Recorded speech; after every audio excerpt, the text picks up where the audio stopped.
सात रस्ता परिसरातील नाल्यावर टाकण्यात आलेल्या स्लॅब आणि इतर बांधकामांबाबत गेल्या काही वर्षांपासून वाद सुरू आहे।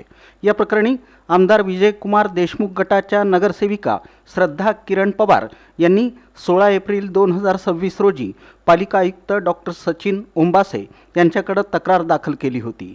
नाल्यावर करण्यात आलेलं बांधकाम परवानगीनं झालं आहे का, तसंच ते नियमबाह्य आहे का याबाबत प्रश्न उपस्थित करण्यात आले होते। महापालिका प्रशासनानं याची दखल घेत चौकशी केली असता नाल्यावर लोखंडी पूल उभारण्यास परवानगी देण्यात आली होती, मात्र स्लॅब टाकण्यास कोणतीही परवानगी दिलेली नाही असं स्पष्ट करण्यात आलं।